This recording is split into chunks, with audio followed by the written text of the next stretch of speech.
Hello, everybody. I'm going to switch to presentation mode in just a sec. I'm glad you're here. I wish I could go away from the presentation and see all your faces. I'm hoping there'll be time for Q&A at the end, but if not, I'll be putting my email address in the very last slide, and I welcome people to get in touch with me, or you can try the Whova and I might be able to see your note there. So I'm going to share my screen and we're going to launch right into this. What is this? Contra dance history. So I have a list. I think it may be. Someone needs to mute themselves, I think. So here's the topic for what we're talking about today: contra dancing in modern times. And here's a sneak preview of what's coming up, just so you can keep track. We're going to be looking at contras as they existed back right after the war. We'll be looking at a couple key individuals in the contra revivals of the late 20th century. And then we'll be looking at changing choreography, changing social norms, and changing music. And I'll end up with a few questions for you to consider. So the thing to think about is that in 1946, contra dancing, country dancing, not contra dancing, country dancing, couples interacting with other couples, or not pop music, but the sort of dancing that we're interested in here. First of all, there were a lot of couple dances: waltzes, polkas, schottische, two-steps, and there were traditional squares. And depending on where you lived, if you were in Southern Appalachia, you were doing Southern Appalachian squares. If you were out in the Southwest, you were doing that. And starting after World War II, we see this incredible rise in modern squares. So we get to the late 40s and early 50s, and squares are huge. That's a whole separate talk, but it's the reason why you can stop anyone on the street and say, tell me all you know about contra dance, and you get a blank look. You say, tell me about squares, and people go, yeehaw, grab your partner, round and round. Squares were huge. Very few places in the United States or elsewhere in the world were dancing contras at this point. And to make that point, it's not just around the rest of the US, but in New England. So here's a little clip of Ralph Sweet, whom some of you may remember, a caller from Southern Connecticut, talking about his search for contras, which he had read about in a book.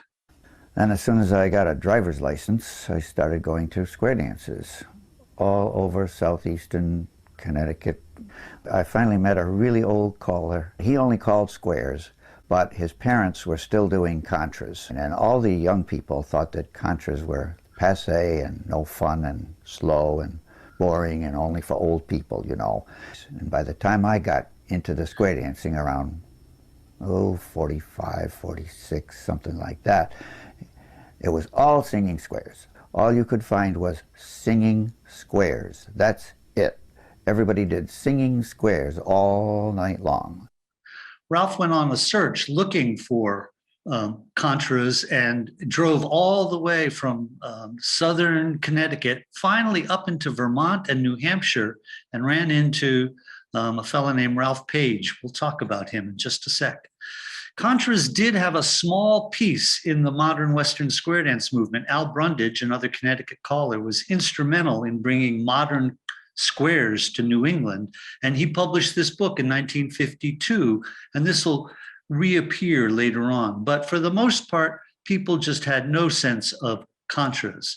In fact, Ricky Holden, writing in 54, published a list of all the dances and directions. And if you'll notice here, I've got to change my screen. These are all the dances that were readily available. And in 1954, these are the only modern dances. And I want to call your attention in particular, Happy Valley Reel here is a Ralph Page dance, but this one, Timber Salvage Reel, is the one that really put Ralph on the map. He was scheduled, 1938 was the great New England hurricane. It swept up the Connecticut River Valley, knocked out millions of trees, and everyone in the logging industry was busy working overtime. Ralph was scheduled to call a dance that night and picked up the paper of that day and saw that our local caller, Ralph Page, will be debuting a new composition that he has just written.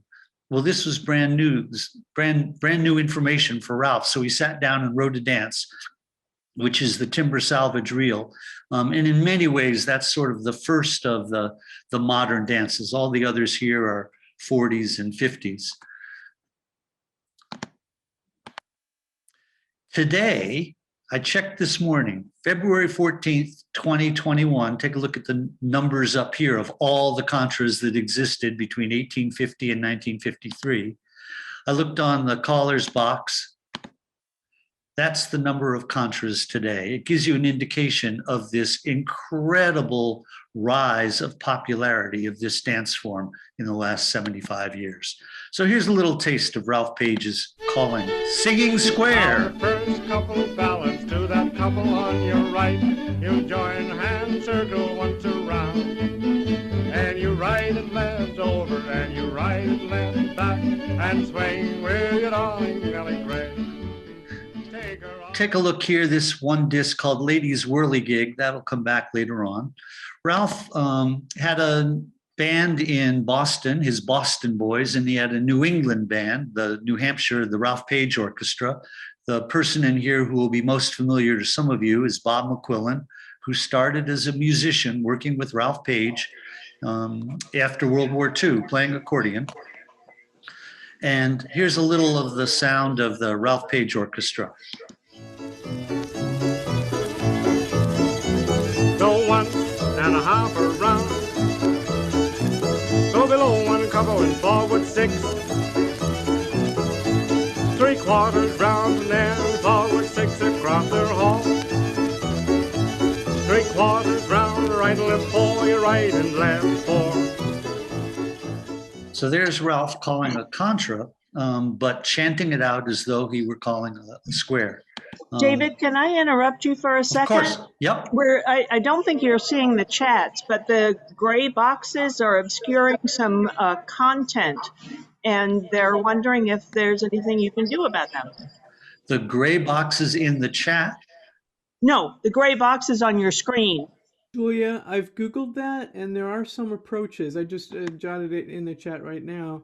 Okay. It might interrupt the slideshow needlessly. So yeah, if there's Well, no, anything David that- is, I if think, there's David, you're anything- working yes, on them, if I aren't could you? finish, if David can try to move things around, that'd be good, but I'm not going to stop the presentation. And this one, you men are going to swing 2 ladies.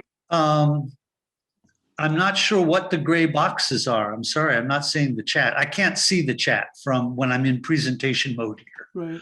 I'm sorry. It's something. They're It's not something on the that chat, is they're on your imposed on the pictures. slideshow as a security measure. And if you could just read maybe anything along the top for our benefit. Up in That's this a- area? Yeah, It's right a- across the top. Oh, so these gray boxes up here, it's the Yes. Zoom. There, is that better? Yeah, it moved it. That's good. Okay, all right, well, let's go. All right. And you're right, I'm not seeing the chat. I can't bring the chat up now, I'm sorry. So thanks for interrupting. So here's the orchestra. And here's a little of Ralph. This is Ralph live in the 1940s. It'll give you a sense of his personality. In this one, you men are going to swing 2 ladies instead of just 1. And you'll find that easier because with the lady on your right arm and the lady on your left arm, you'll be in better balance than if she's just hanging on 1 arm. You see what I mean? Of course, we can swing 2 men too. Would you ladies like to try that sometime? Would you? Well, if you ladies do this one a while, we'll give you a break to see how you swing 2 men. 2 at a time ought to be enough for most anyone. I'll swing your partner. And body your partner. I'll swing your corner. And body your partner. Promenade your corner round the ring. Promenade that corner, mate. So who was Ralph Page? Well, Ralph had deep New Hampshire roots. He grew up, many of you have heard of Nelson, New Hampshire. He grew up in Munsonville, which is a village in Nelson, and Nelson itself is not very large. So his uncle was a well-known caller. Ancestors of his were musicians. Ralph himself was a musician. So he had Contras in his blood. And southwestern New Hampshire at this time, the Monadnock region, was one of the few places where Contras still existed. Ralph became a caller in 1930. Catch me sometime and I'll tell you the story of how that happened to be. He became very highly regarded. He was on staff at the Stockton International Folk Dance Camp for a dozen years in the 50s, and involved with the Maine folk dance camp. He was sent by the State Department as part of a group of a half dozen folk dance leaders to Japan in the 1950s, and was there for 6 weeks teaching American contras and squares. He traveled to England, and Ralph had a certain attitude about dances. He felt there was a certain way that they should be done, and he wasn't shy about letting people know what that was. Here's a quote. His magazine, Northern Junket, always had a section at the beginning called "Take It or Leave It," and this was the editorial. And in one of them, Ralph explained, "I have insisted that the dancers act and behave like ladies and gentlemen, that a lady's change should be done with a courtesy turn instead of a lot of spinning and twirling, that a balanced partner is not an excuse for dust-raising pawing of the floor like a herd of lovesick buffalo, that wild, uncontrolled swinging should not be allowed. I believe that you should treat the dances of our own country with respect and dance them with pride and a wee bit of elegance." Ralph spent a lot of time decrying the modern Western square dance movement. And in 1980, when Caller Lab, the Association of Modern Western Callers, wanted to present him with their milestone award, the highest award they could bestow on anyone, he was of two minds about accepting it. And he finally agreed. Someone needs to mute. He finally agreed to go. His wife encouraged him to go. She said, "Ralph, show up, stand up, and shut up." And he did all three things. He accepted his reward. He didn't vent his spleen. And he was calling dances not just in the Monadnock region, but in the Boston area. Starting in the 40s, he would go down to Boston and for 25 years ran regular dances at the YWCA. Now, to put that in perspective, Ralph never had a driver's license, never owned a car. So he would leave Keene, New Hampshire, where he was living, and take either the train or the bus to Boston, would do his dance, and then getting a ride back from George Fogg or Ted Sinella or someone would wait and then catch the train back at midnight or 1 or 2 in the morning. He was a real night owl. He would typically get back from dances, and starting around 2 or 3 in the morning, he would start working on his newspaper. He was quite the character. So who was coming to these Boston dances? Well, there were a lot of GIs going to and from the war in Europe or service in Europe. There were folk dancers, because Ralph was part of that network, and there were a lot of young people from the colleges in the Boston area, in particular, those who were involved in the Intercollegiate Outing Club Association. These were young people whose idea of a good time was to go off on a weekend or over a vacation week, to go out to the woods, to canoe, to backpack, to hike, to rock climb. And in the evening, their most common entertainment was singing and dancing. They would get together in the cabin of the ranger overseeing a particular area and have square dances there.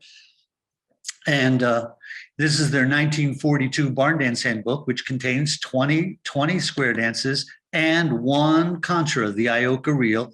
In many ways, a very modern dance. Circle to the left, swing your neighbor, circle to the left, the active swing in the center. And I love the line here. This is written by Al Smith. The rhyming and general line of bull is left to the caller. So one of the people who was at one of these events there were so many young people. It was a weekend in upstate New York. There were so many people that they couldn't all fit into the building to dance. And one person stood at the doorway and yelled the calls out, relayed the calls out to the people outside who could barely hear the music coming from inside. And after a couple days, when the caller had to go for other pressing engagements, they were without a caller, and they all turned to Ted Sinella and said, well, you call. And he says, I don't know how to call. They said, you've been calling the last couple nights. So Ted Sinella got his start as a caller. Here he is as a young man. Here at the bottom, we think of Ted today as a contra and square dance choreographer and caller, but he was also very involved in folk dancing. Here at the bottom, he's teaching a kolo, an international Balkan folk dance. After the death of Ralph Page, Ted became known as the Dean of New England Callers, published 3 books, several of them posthumously. And here's a little taste of Ted Sinella. And the last lady, take a deep breath.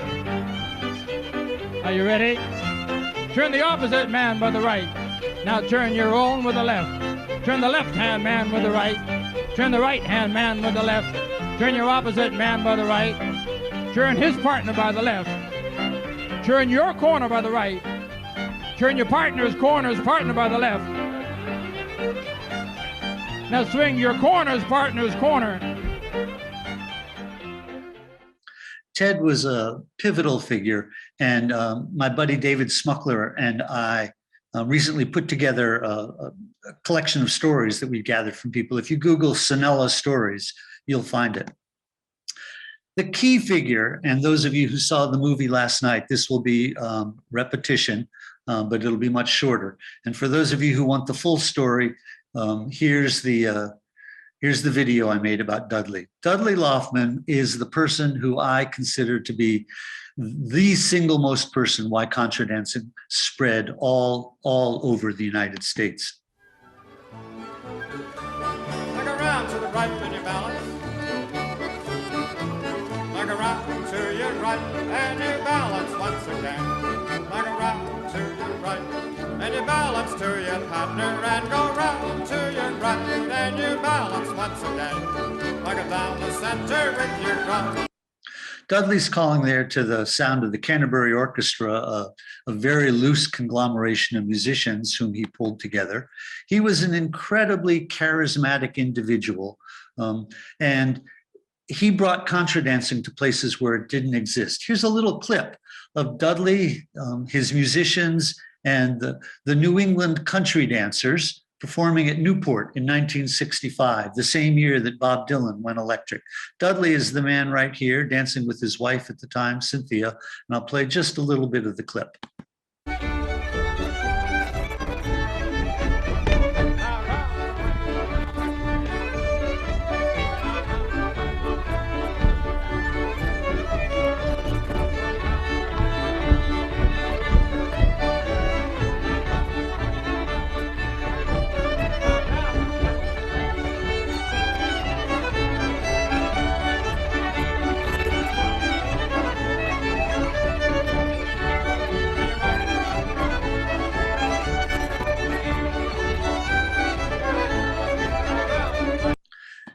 When they're on stage there, they're performing for 16 or 18,000 people at Newport. And it's safe to say that virtually no one in that audience had ever heard of contra dancing. Well, the following year, Dudley helped Bob Beers and the Beers family get started with the Fox Hollow Festival in upstate New York. And for the next many years, Dudley and his musicians were the house band for the dances that happened late at night. Here's some photos, some of the posters from Fox Hollow, and I'm sure there are people in the audience here who remember Fox Hollow. This took contra dancing to a whole other group of people who had never heard of it and went down with the live music to figure out what was going on. And then in 1972, the Blue Album was recorded. And it's that big band sound. Steve Hickman down in Washington, D.C. at the time says, "We thought we had found the Holy Grail."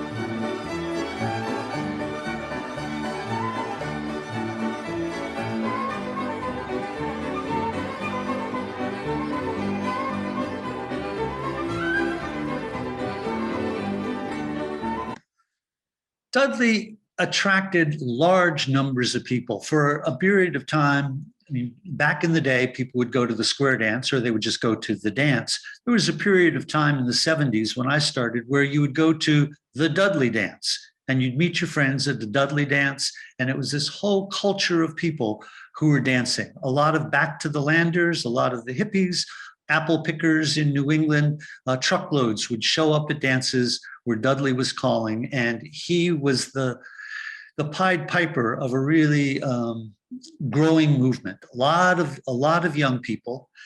Dudley had a very open policy toward musicians. Typically, he'd hire a piano player and a fiddler, and then the stage was open to anyone else. So there could be 20 musicians on stage.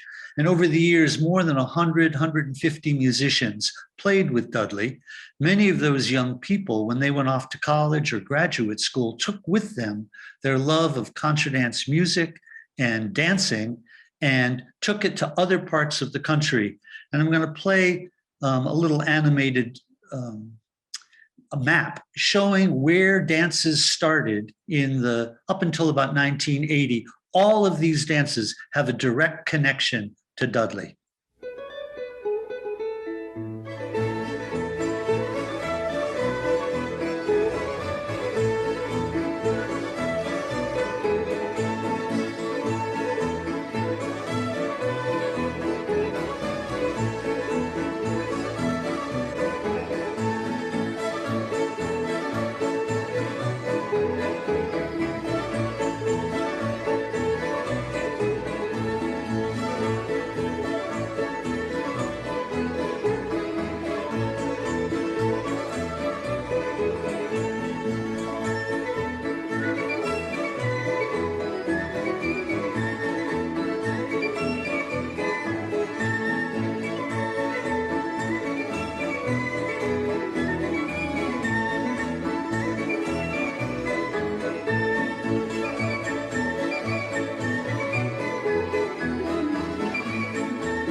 And that's why I look at him. And someone just commented, like Roger Cartwright with Morris. Dudley was the Johnny Appleseed, or the seeds that he spread through the avid young musicians and dancers, really spread contras to all parts of the country. So look just briefly here. Here's Ralph Page in 1940. You'll notice there's a gentleman over here with a tie. Here's another photo from the same time. There's Ralph in a tie. This gentleman, coat and tie. Someone here wearing a tie, all dressed up. People in the 40s are not going to a dance to get their exercise. Many people there are working in the fields, are factory workers, laborers of one sort or of another. Today, of course, as we're information age workers, white collar workers, people see contras in a different way. So the style is starting to change. We saw Dudley in Newport in 1965 on stage. This is a recording in 1964 at a dance. Now, this is before they were known as Dudley dances. And take a brief look at the people who were dancing and the various styles on the dance floor.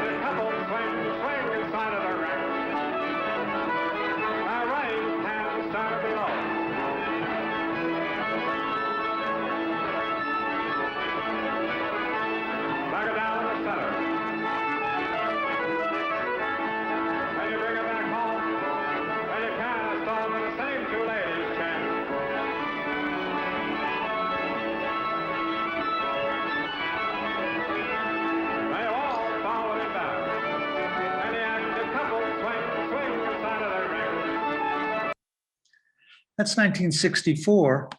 Here we fast forward 11 years.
So it's worth pointing out at this point, in Newport in 65, they were billed as the New England Country Dancers. At Fox Hollow, it was the Canterbury Country Orchestra and the New England Contra Dancers. The first time that an evening was billed as a contra dance was a series that Larry Jennings was involved in starting in the Boston area, September 74, where we see Contra as the name for the evening. Before that, it was just a style of dance. So when we say, well, we're going to the contra dance, that's a relatively recent term in the history of social dance. So very briefly, a shout out to some of the younger callers who spread dances. Jim Morrison and Fred Brunig were students at Dartmouth College. Jim was a couple of years ahead of Fred. Jim did a service term at the John C. Campbell Folk School in North Carolina, discovered traditional dance down there, came back to New England, got all excited about it, bugged his friends who had cars to take him down to Nelson, New Hampshire, where there was an existing dance tradition, wanted to start dancing on the Dartmouth campus, went to his buddy Fred Brunig, who was playing in the Dartmouth Symphony Orchestra, and said, will you learn some fiddle tunes? And Fred shrugged and said, yeah, I guess so. Well, Fred got bit by the bug. And when he had time to do an exchange, he was in San Diego. And the way he explains it, this is in the Dudley video, he said, I knew I wouldn't last 2 weeks without a dance. So he found other people and started a dance that led to the formation of the La Jolla Country Dance Orchestra, patterned explicitly on the Canterbury Country Dance Orchestra. And Jim and Fred were among the earliest of the callers, going from place to place. Dylan Buston, a high school student in Massachusetts, was going to college in Bloomington, Indiana. He was so caught up in dancing from his time in Massachusetts, where he would go up to New Hampshire and go to Dudley dances and Duke Miller dances and Fitzwilliam. He would hitchhike from Bloomington, Indiana in the middle of winter to get to a special dance in Vermont or New Hampshire. The dance would end, and at midnight, he'd be back on the road with his thumb out to get back to Bloomington for Monday morning classes. Paul Tyler was also in Bloomington. He got caught up in this and would take dances up to Michigan, to Detroit, and get dances started there. Dylan got to Bloomington eager to teach New England contra dances that he knew, but all he could find were musicians who were playing Southern Appalachian old-time music. And that's where that unholy alliance of New England contra form with Southern Appalachian music formed, which is still a strong feature of dancing in the Midwest. Fred Park and his wife at the time, Jennifer Armstrong, a fine fiddler, traveled throughout the South Carolina, North Carolina, Tennessee, Georgia, spreading English country dance, squares, contras, storytelling, sort of the Johnny Appleseed of that region, of this style of dancing. Penn Fix, who discovered this kind of dancing in New England, went back to Spokane, Washington, and was very active in starting and supporting dances in the Northwest. Brad Foster, growing up in Southern California, moved to the Bay Area, took over some dances that were existing there, and traveled up to the Northwest, building on the network that Penn had started. And then there was Sandy Bradley, and I just cannot do a show without talking about the pivotal role that Sandy Bradley played. I'm not the only person who feels that way.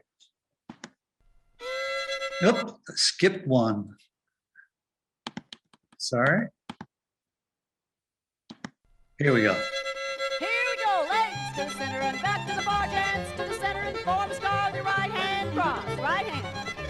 Bow back to the left, go back to the left, you don't get lost, meet your partner, pass her by, pick up a brand new girl on the fly. Gents back out with a full turnabout, leg turn and a half, and the ladies start. Now ladies back out with a full turnabout, leg turn and a half, and the gents start. Break and swing. Well, she was a knockout. She had such a great way of teaching. Sandy Bradley was my mentor, even though she only did a little bit to be my mentor. I just watched her And her teaching was what attracted me first, because she was able to teach so quickly. She'd teach 2 different figures and get the square going and nothing flat. And so the part of me that was new to dance said, wow, how did she do that? How did she make us get this so quickly? So that was my gold standard, the Sandy Bradley teaching. And she did so much traveling around the country to spread what she did. She was really a gift to the community.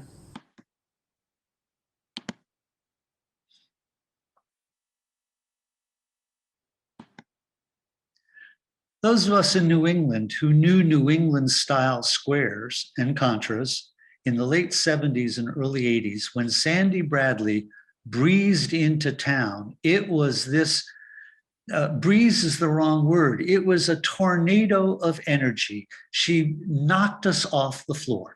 We had no idea what she was doing. I later learned that it was traditional Western squares, but we knew we loved it. She had enough energy to fill a coliseum. Her dance style was high energy, very clear instruction, and she introduced us to a whole other style of dancing. Here's one more taste. Now couple number 4, boys, couple down, boys, couple swing.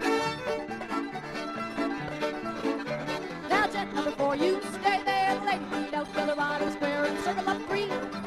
And it's up to the gent to cheat or swing. After it shoots, she stays there too. Ladies lead to the right of the square and circle up 4. And it's up to the gent to cheat or swing. After it shoots, she stays there 3. Ladies lead to the right of the square and circle up 5. And it's up to the gent to cheat or swing. After it shoots, he stays there 4. Ladies lead to the right of the square and circle around. But the gent, oh Lord, he won't cheat, he'll swing his own. 3 ladies lead to the right of the square and circle around. But the gent, oh Lord, he won't cheat, he'll swing his own. 2. Well, I could listen to that all night. Incredible album if you get a chance to hear it. Sandy was a pivotal figure in spreading the joy of dance. So things start changing as we move into the late 70s, into the 80s. One is the venue. When Ralph Page published his books, he would say, describing contras, he said 6 to 8 couples. And that worked fine. If you were calling a dance like Money Musk, that's very uneven, if you were the last couple in the set, you knew that you would get to the head of the set and get a chance to be an active couple. Well, as people start meeting the dances in larger settings, in the festivals, Dudley was at the first Knoxville Festival, I think in '77, and there suddenly you have large numbers of people. Well, if you're in a set with 20 or 30 couples in line, you're not gonna get to the top. So the venues start to change. Program expectations change. Those of us who were dancing then remember programs where it was contras and squares mixed together. And then people started wanting a narrower range of dances. The activity level picked up. We looked at those photos earlier from Nelson where people were dressed up to go to the dance, as opposed to bringing 3 changes of t-shirts and your sweatbands.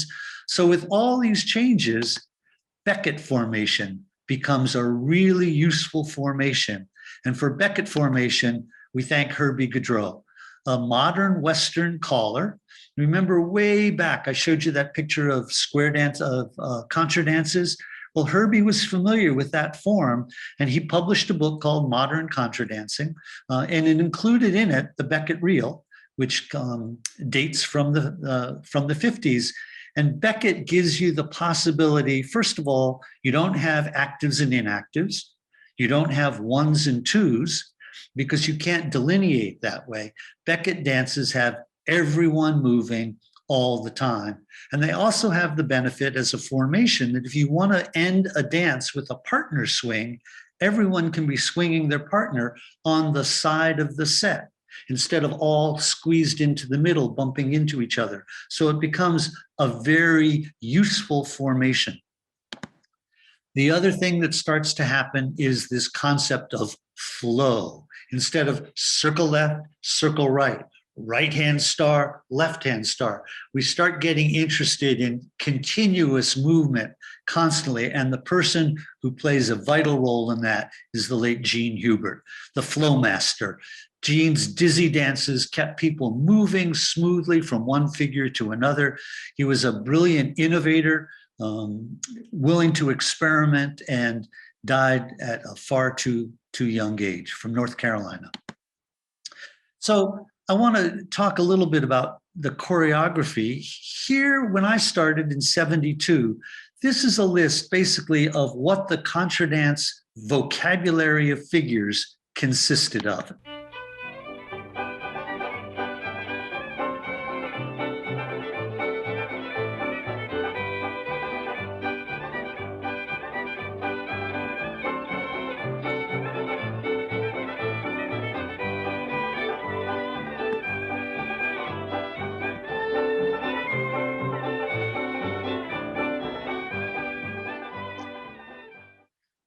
Here is a list of what's come more recently, additions in the last 40 years.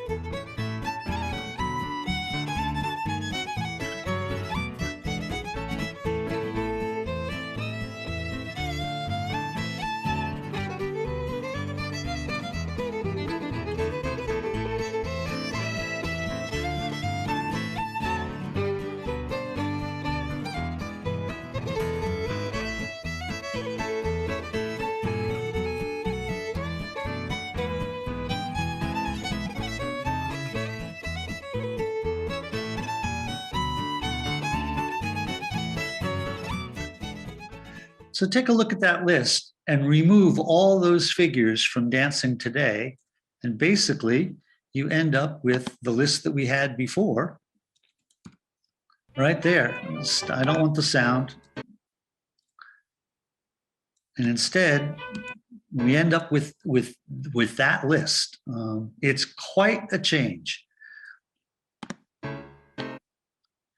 So I want to do another brief shout out to some of the first time that different figures were used and different choreographers who brought them into the repertoire. And you'll see as we move on that things start changing pretty fast. The Nova Scotian by Maurice Henniger was the first dance that had a lady's chain over, but not back. And it caused incredible consternation on the floor. Ladies' chain implied at that time over and back. People had a very hard time with that. The Beckett Reel in 1958, Tony Parks's dance in 1972 introduced swing through into the contra repertoire, although Herbie Gaudreau possibly had used it as well. Bonnie Jean by Ted Sinella had a Hey for Four in it in 1974. Bluemont Reel, we're not sure of the exact date, Warren Hofstra's dance. This was the first time that you had circle left 3/4. Up until that time, it was only halfway or all the way around. And this opened up all kinds of choreographic possibilities. Fox Hollow, Jacob Bloom's dance name for the festival. The first 4-face-4 where the couples alternated which end of the line that they would be on. Symmetrical Force was written by Fred Field, who founded the Chicago Barn Dance Company. And this is the first use of a 4-leaf clover or a cozy line coming back up the hall. Salute to Larry Jennings was written by Ted Sinella for Larry Jennings. And of course, Larry Jennings, being Larry, rewrote the dance to make it the way he wanted. That had the first grand right and left along the hall, taking you out of your minor set of 4. Beverly Francis, who wrote Manhattan Chowder, was also a caller of English country dance, and she brought Mad Robin figure in 1981 into the repertoire. The Dancing Sailors, back here we had with Bonnie Jean, a Hey for Four. Dancing Sailors introduced a Hey for Four on the diagonal by Ed Shaw and Al Olson. Here's Ted Sinella's Fiddleheads. At the time, it was the first dance with one minor academic footnote, to bring Petronella spins into a contemporary dance. At last count, there are now 1,089 dances with Petronella twirls in them. Dan Pearl wrote the Rendezvous with its unique progression of slide left along the line and circle with the next couple you meet, a figure that he borrowed from Southern Appalachian big sets. Bob Dulcimer's dance was the first one to involve pass through to an ocean wave or pass the ocean. The American Summer by Philippe Callens, we think a lot about Philippe these days, was the first dance to take 4 dancers and have the ones acting as a unit to do a hey for 3 across the set. Susan Kevra was also an English caller, and she took the orbit figure from English country dancing and brought it into the tryptophan reel. George Walker from the Seattle area wrote a dance called a quarter more, which involved a figure he called yearn, where on a diagonal you would go forward toward one couple and then back away on the other diagonal so that you'd pass one couple, you yearn to dance with them, but you move away and go on to someone else. A different variation of that is slice, where you only move once. Kathy Anderson's classic Weave the Line, the first time with a zigzag figure in it. Coming out of the Midwest, Adam Carlson's Queen Bee, the first time to write into the dance the choreography that many dancers were already improvising, which was the pushback hey or the ricochet hey. Larry Jennings, of course, with Give and Take, that signature move that he devised. And then one last here, X Forward, Cross Forward by Ted Crane from Ithaca, where you're in lines of 4, waves of 4, and you move forward on the diagonal to form new waves, a very useful figure that people have used since then. So with all these changes, we start to see new norms at the dances. There are newcomer sessions. Well, many places see the newcomer sessions as a time to teach all these figures. I was once chastised because I didn't teach a hey for 4 at a newcomer session. And I explained that, well, if I used a hey for 4, we'd teach it when there were other people there rather than getting lots of new people confused. But in Nelson, New Hampshire in the 40s, and certainly in the 60s and the 70s, when young people were going to Nelson, there were no beginner sessions. You just went out on the floor, callers threw you into the mix, dancers helped you out, and callers would program gradually introducing more complex figures the way we do today. Variety of program starts to change, as I explained. Far fewer couple dances, the polkas, the schottisch, the Road to the Isles, the Gay Gordons, other couple dance, Salty Dog Rag start to disappear. And so we're left with waltzes, occasionally a hambo or something like that. And the general frame of dances gets narrower and narrower, contra, contra, contra, contra, and increasingly contra with a partner swing and preferably a neighbor swing. In more recent times, we start to see non-gendered dance roles, people dancing on either side of the set. And then in more recent times, as all of us well recall the discussions of the last few years, gender neutral vocabulary for calling. And this is an issue that we're still in the middle of as a dance community. So I'm going to take just a break for drink a glass of water and catch my breath, and then we'll finish up with the music.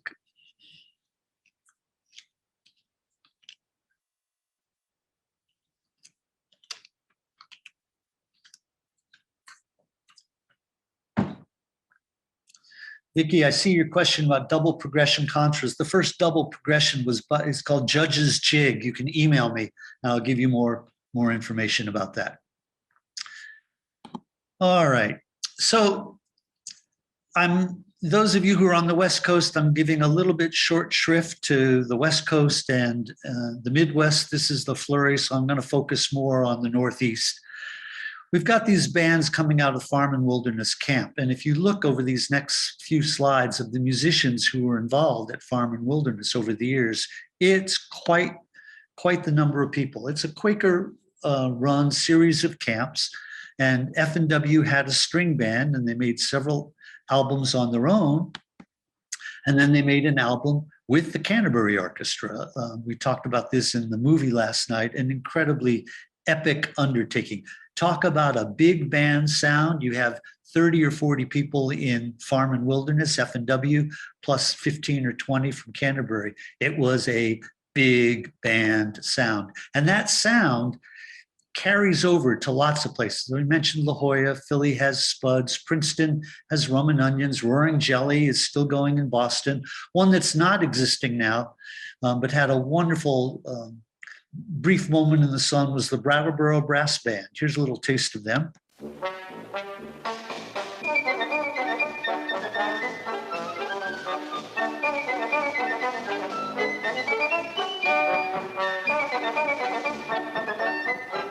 Those of you who sing may know Peter Amadon. Peter's playing trombone in that band.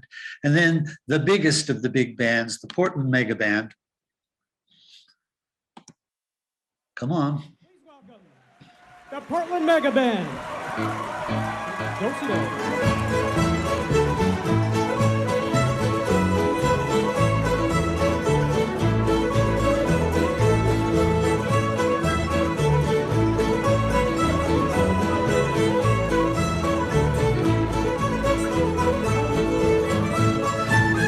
Portland, Oregon.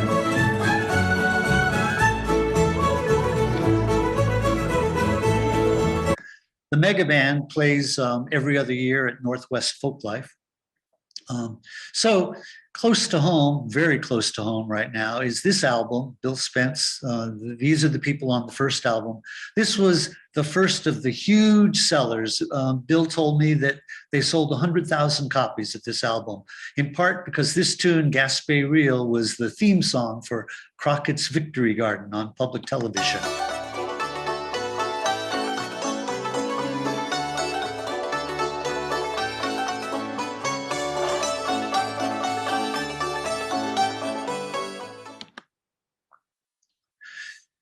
Rodney and Randy wanted to get involved with Scottish music and Irish music. If you were playing with Dudley, he chose the tunes. And if you wanted to play your own kind of music, you had to form your own band. So Jack Perrin, a flute player, became a caller.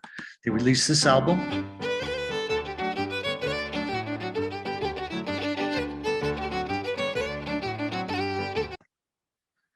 Yankee Ingenuity comes along with their distinctive sound.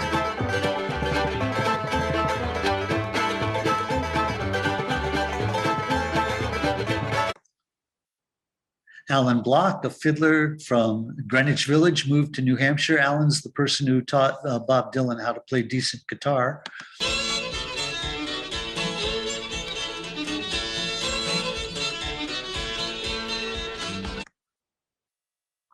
Then in 1980 comes the pivotal recording of the Chestnuts.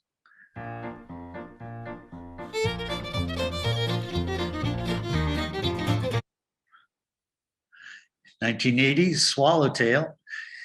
This was the first time that a band set out to do a cross-country tour. And in part, before 1980, there weren't enough dances to make it possible to do something like that.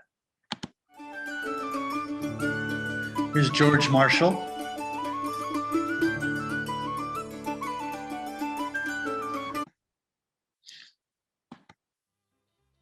And this is the album that opened the floodgates.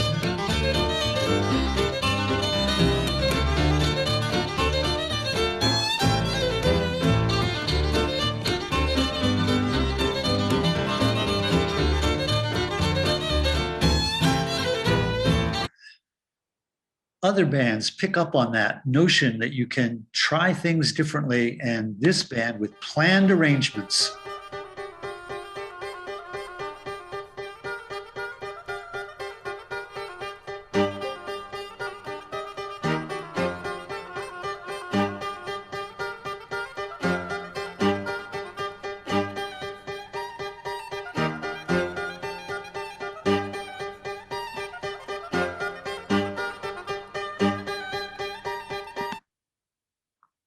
Classic sound here.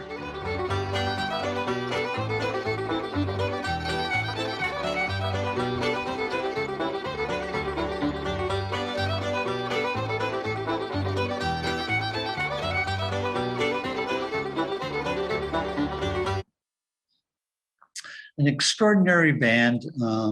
Kerry Elkin did not live as long as he should have. Kerry is an amazing fiddler. Gordon Peary, a wild man on the piano. Many other musicians toured a lot from New England down through what some have called the Money Belt, Princeton to Philadelphia to Baltimore to Glen Echo to pick up the big bucks there, head farther south, getting as far as Atlanta.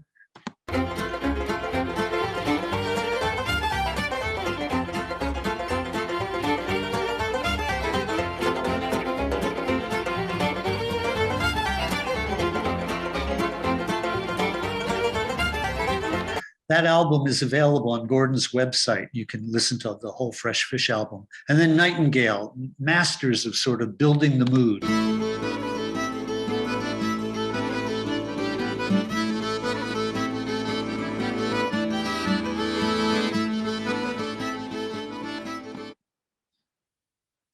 So these are some of the changes musically that we see happening as we move from the 80s into the 90s. And of course, if we had more time, we'd play many more cuts and talk about many, many more bands. But our time is short. And then, of course, there's this change in contras, both in the look of the contras and the style of dance. And it goes, that's my cool, man, I can't take it off. Send it to me, feel it in the air. Can't put my finger on, but it's right there, there. Next to the shades, next to the colors of my shoes and the denters on my waist. Yeah, kid have never seen it like this. Not the way you look, I mean, it's so electric. Could have been whatever, but I made it fit. Now they watching my moves, waiting to play that shit. Nobody believe it till I made some crosses. And I ain't never once put my pants upon me. Only thing I did was ride beats that's cold. And I'd say at this point, it's unclear what's going to happen with techno, whether it's going to stick around or whether it will be a fad that's been with us for 15 years and becomes a part of the scene. As a caller, it's extraordinary to have this kind of variety to work with. And I know depending on the band I'm working with, I'll program differently to take advantage of their particular musical strengths. We are so fortunate to have such an incredible, rich variety of music that we get to dance with at places like the Flurry. So we're just about finished up. I want people to push themselves back from their computers, find your dancing space. We're going to do just a little bit of dancing, sort of look at how the music changes it. I'll call it out. You can have a partner or just imagine long lines forward and back. And we'll start with Old New England. This is Bob McQuillan on piano, Jane Orzechowski on fiddle, and Deanna Stiles. Here we go.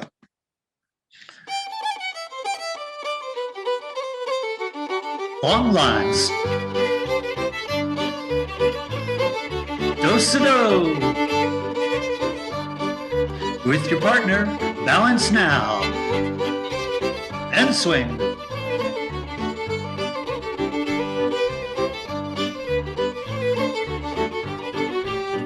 That's it. Okay, we're going to do the same thing. Get ready.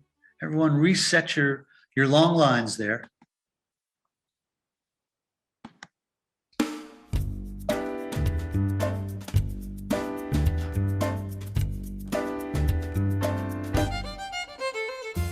Forward and back. Do-si-do. Balance. And swing.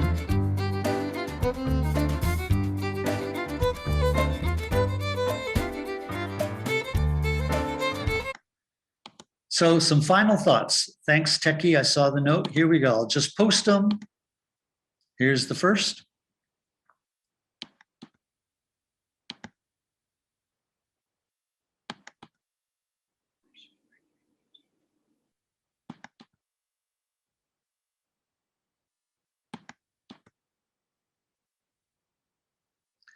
I invite you all to think about them. You can write me, davidmillstone7@gmail.com, if you're interested in the videos. I love talking about this stuff. Thank you so much for any of this. I'll be on Whova, but the best way is my email, davidmillstone7@gmail.com. Thanks very much. We need to get out of here. Something else is coming right into this room. Thank you all for coming.